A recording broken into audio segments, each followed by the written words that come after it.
اللہ تعالیٰ کے بابرکت نام کے ساتھ جو رحمان بھی ہے اور رحیم بھی، آپ کا ہوسٹ داؤد طاہر آپ کی خدمت میں حاضر ہے۔ ویورز، یہ 1974 کے اگست کی بات ہے۔ میں فیصل آباد میں تعینات تھا، 2 سال وہاں رہ چکا تھا کہ میرا تبادلہ راولپنڈی ہو گیا۔ راولپنڈی میں میرا تقرر سرکل 1 میں ہوا، جو اس وقت کے لحاظ سے راولپنڈی کا سب سے اچھا کمرشل سرکل سمجھا جاتا تھا۔ اور وقت گزرا تو مجھے کمپنی سرکل 1 میں لگا دیا گیا، جہاں راولپنڈی اور اسلام آباد میں رجسٹرڈ آفس رکھنے والی کمپنیز اسیس ہوتی تھیں۔ غالباً انہی کمپنیوں میں سے ایک شائگان کے نام سے ٹیکس گزار تھی۔ مکمل نام کچھ اور تھا، لیکن اس کا آغاز شائگان سے ہوتا تھا۔ اب بھلے اس کا نام شائگان انڈسٹریز تھا یا شائگان کارپوریشن تھا، مجھے اب یہ یاد نہیں۔ کاغذات میں اس کے مالکان کون تھے میں نہیں کہہ سکتا، لیکن یہ تاثر تھا کہ اس کے اصل مالک میجر جنرل شاہد حامد ہیں۔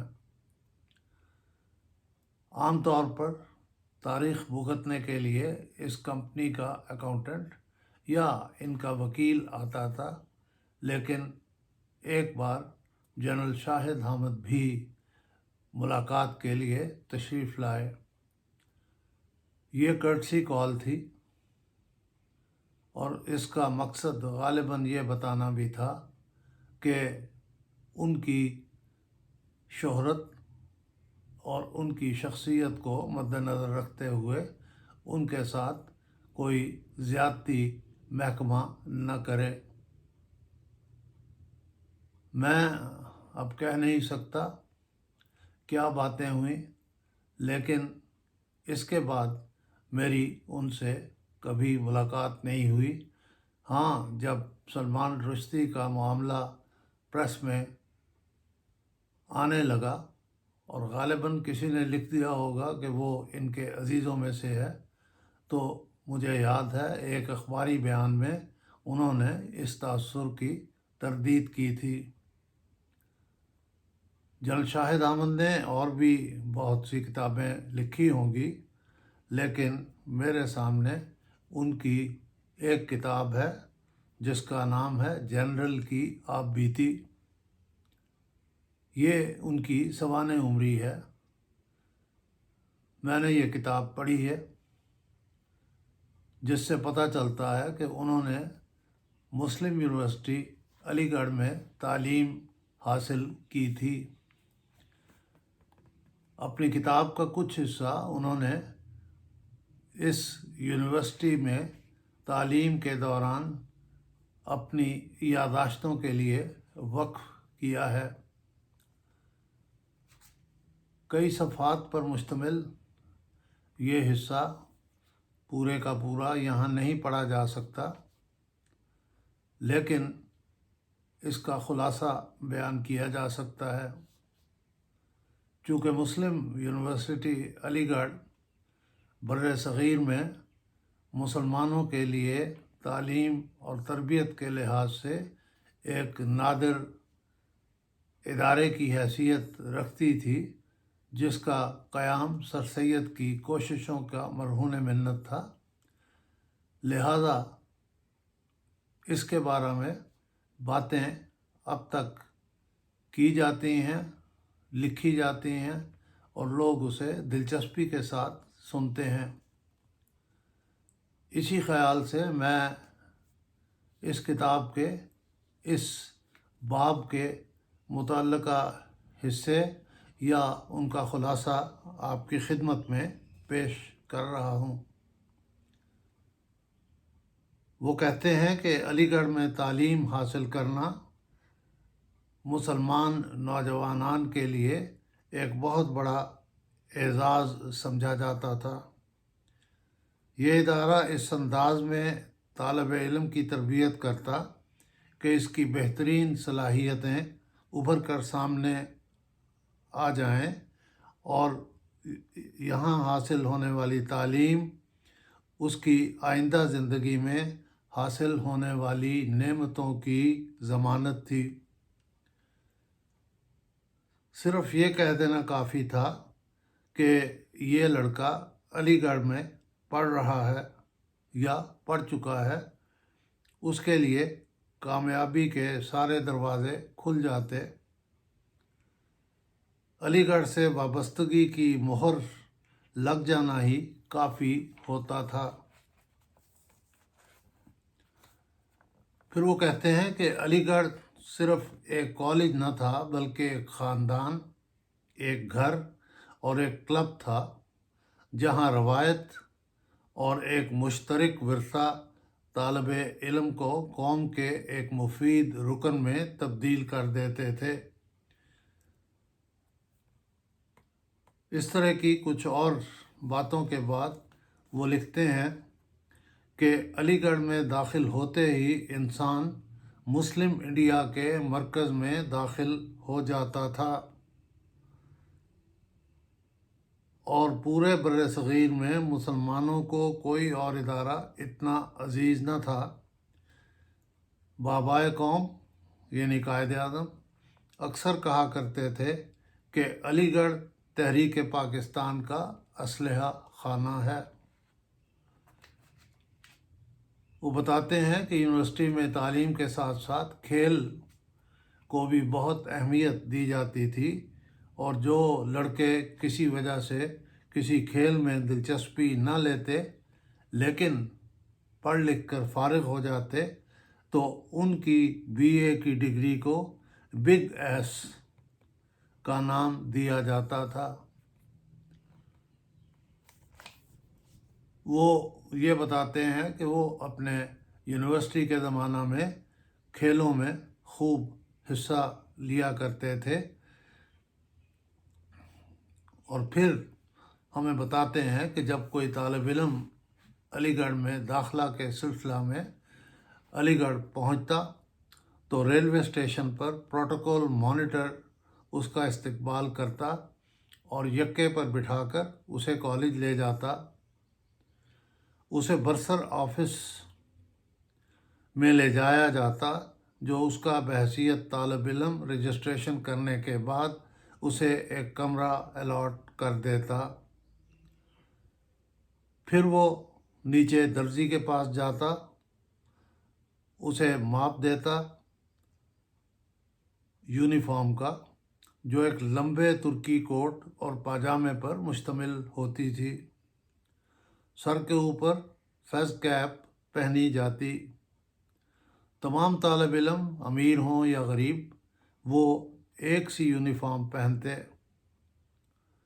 پھر انہوں نے اس زمانے کے تعلیمی اخراجات کی تفصیل دی ہے، جس سے پتہ چلتا ہے کہ ان کا مہینے کا خرچ 25 روپے 10 آنے سے زیادہ نہیں تھا۔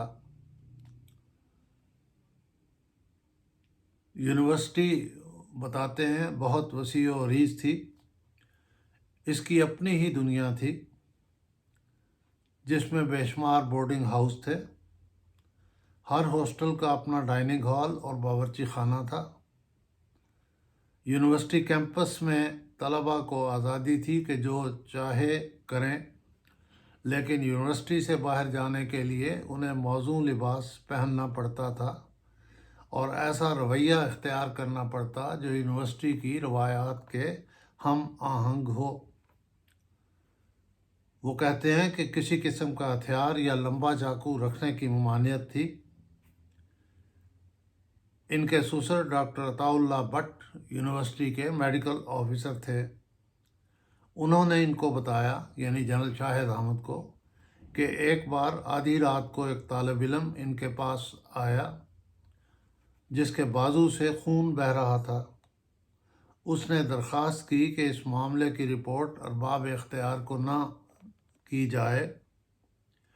ڈاکٹر بٹ نے لڑکے کو اس کی حماقت پر سرزنش کی اور اسے بتایا کہ وہ ڈاکٹر ہیں، مخبر نہیں۔ اس کے بعد انہوں نے اس کی مرہم پٹی کر دی۔ ویورز، آپ کو شاید حیرت ہو یہ جان کر کہ یہ طالب علم ایوب خان تھے جو بعد میں فیلڈ مارشل بنے اور پاکستان کے لمبا عرصہ صدر رہے۔ شاہد حامد نے یہ وضاحت بھی کی ہے کہ انہوں نے اس واقعہ کی تصدیق خود جنرل ایوب خان سے بھی کروائی تھی۔ نئے آنے والے طالب علموں کے ساتھ مذاق تقریباً ہر کالج میں روایت ہے، وہاں بھی تھی، اور اگر محسوس ہوتا کہ کوئی طالب علم اس روایتی مذاق کو برداشت نہیں کر پایا یا اس پر اس نے کسی سخت رد عمل کا اظہار کیا ہے تو اسے سزا دینے کا فیصلہ کر لیا جاتا۔ اب وہ سزا کیسے دی جاتی تھی؟ رات کو جب وہ سو رہا ہوتا تو ایک طالب علم بھوت کا روپ دھار کر اس کے بستر کی پائنتی پر نمودار ہوتا اور دوسرا چارپائی کے نیچے گھس کر عجیب و غریب آوازیں نکالنا شروع کر دیتا۔ تیسرا چارپائی اٹھا کر اسے نزدیکی قبرستان میں پہنچا دیتا۔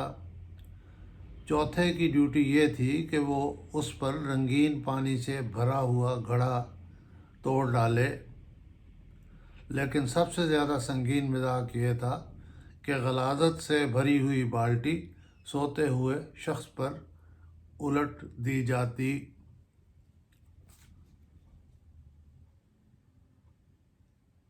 پھر انہوں نے غیر نصابی سرگرمیوں کی کچھ تفصیل دی ہے۔ یہ بھی کہا ہے کہ طلباء کی حوصلہ افزائی کی جاتی تھی کہ وہ لکھیں۔ باہر سے مشاہیر کو مدعو کیا جاتا جو طلباء سے خطاب کرتے اور ان کے ساتھ اپنے تجربات شیئر کرتے۔ کالج یونین کے عہدیداروں کے الیکشن اور اس حوالے سے ہونے والی گہما گہمی کا ذکر بھی یہاں موجود ہے۔ لیکن جو دلچسپی سے پڑھی جانے والی بات ہے وہ یہ ہے کہ یونیورسٹی میں کئی طرح کے پریفیکٹ اور مانیٹر ہوا کرتے تھے جو ہاؤس پروٹوکول، صحت اور غذائی امور سے متعلق تھے۔ ہر شخص فوڈ مانیٹر بننے کا خواہش مند رہتا کیونکہ اس کے سالن میں بوٹیوں اور گھی کی مقدار زیادہ ہوتی۔ اس کے علاوہ ہر جمعہ کو اسے شاہی ٹکڑوں کی ایک فالتو پلیٹ بھی ملتی تھی۔ کھانا ہوتا تو وافر تھا لیکن اس کا معیار زیادہ اچھا نہیں تھا۔ انہوں نے علی گڑھ کے رائڈنگ سکول کا ذکر کیا ہے۔ وہ کہتے ہیں دیکھنے سے تعلق رکھتا تھا لیکن تھا بہت مہنگا، لہٰذا اس کی ممبرشپ صرف وہی لڑکے لے سکتے جن کے حالات اجازت دیتے۔ وہ بتاتے ہیں ہر بورڈنگ ہاؤس میں ایک استاد رہا کرتا تھا جس سے طالب علم کسی بھی وقت استفادہ کر سکتے تھے۔ باقی اساتذہ بھی یونیورسٹی ٹائم ختم ہو جانے کے بعد بھی اویلیبل ہوتے اور ان کے ساتھ طلباء بیٹھ کر اپنی تعلیمی کمی پوری کر سکتے تھے۔ وہ بتاتے ہیں کہ علی گڑھ کے طلباء فرشتے نہ تھے، کھیل کود شرارتیں جاری رہتی۔ پھر انہوں نے بتایا کہ ایک بار ہم لوگوں نے سوچا کہ ہاسٹل کی چھت پر ایک اونٹ لے جا کر چھوڑ دیا جائے۔ یہ ایک مشکل اور بڑا مرحلہ تھا، کسی طرح پایہ تکمیل کو پہنچا۔ صبح لوگ اٹھے تو چھت پر اونٹ دیکھ کر حیران رہ گئے۔ یہاں تک کہ اساتذہ نے بھی اس منظر سے لطف اٹھایا۔ تفتیش یا تحقیق ہوئی کہ کس نے یہ شرارت کی ہے۔ ان کو سزا یہ دی گئی کہ وہ فوری طور پر اونٹ کو چھت سے اتاریں۔ وہ لکھتے ہیں کہ وقت گزاری کا ایک اور دلچسپ مشغلہ ریلوے اسٹیشن کی سیر تھی۔ جب ٹرین پلیٹ فارم سے روانہ ہو رہی ہوتی تو لڑکے اسٹیشن کے آخری سرے پر کھڑے ہو جاتے اور کھڑکی سے باہر جھانکنے والے کسی بھی شخص کو زور سے تماچا رسید کر دیتے۔ بتاتے ہیں ایک ڈاکٹر تھا جو شام کو تمام بورڈنگ ہاؤسوں کا چکر لگاتا تاکہ موقع پر ہی طلباء کا علاج کر سکے۔ طلباء اسے ڈاکٹر ٹونی یا فلائنگ ڈسپینسری کہا کرتے تھے۔ اس کی جیب میں ہمیشہ دواؤں کی 3 بڑی بڑی بوتلیں ہوتیں جو تمام بیماریوں کا علاج تھیں۔ وہاں پر نماز میں حاضری لازمی تھی۔ سلام کا جواب دینا بھی ضروری تھا۔ کئی ہندو طلباء بھی یونیورسٹی میں پڑھتے تھے اور وہ بھی وہی یونیفارم پہنتے جو باقی طلباء کے لیے مقرر تھی، البتہ فیس کیپ وہ نہیں پہنا کرتے تھے۔ ویورز،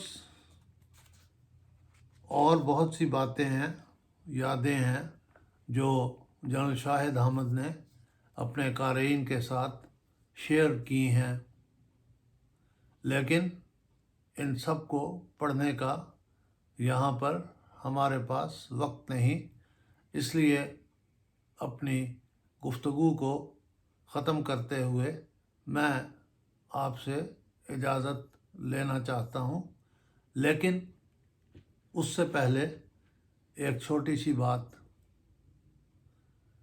جب میں نے MA پولیٹیکل سائنس کیا 1967 میں،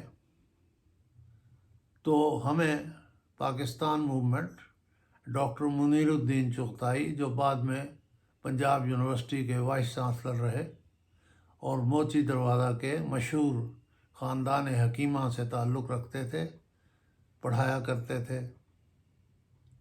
انہوں نے ہمیں سر سید احمد خان اور تحریک پاکستان کے لیے بنیادی اینٹ رکھنے میں ان کے کردار کا اتنی بار اور اس تفصیل کے ساتھ ذکر کیا کہ وہ ہمیں حفظ ہو گیا اور آج تک حفظ ہے۔ علی گڑھ مسلم یونیورسٹی سر سید احمد خان کے ہی قائم کردہ اسکول اور کالج کی ترقی یافتہ شکل تھی، اور یہ سر سید کا مسلمان قوم پر بڑا احسان ہے کہ انہوں نے انگریزی تعلیم کی طرف مسلمانوں کو رغبت دلائی اور بعض حلقوں کی طرف سے شدید مخالفت کے باوجود انہوں نے اپنے مشن کی تکمیل کر کے دم لیا۔ اللہ تعالی ہمارے ان رہنماؤں کو ان کی قوم کے لیے خدمات کے صلے میں جنت الفردوس میں اعلیٰ ترین مقامات سے نوازے۔ بہت شکریہ ویورز، انشاءاللہ پھر کسی نئے موضوع پر آپ کے ساتھ بات چیت ہوگی۔ اس وقت تک کے لیے اجازت دیجیے۔ خدا حافظ۔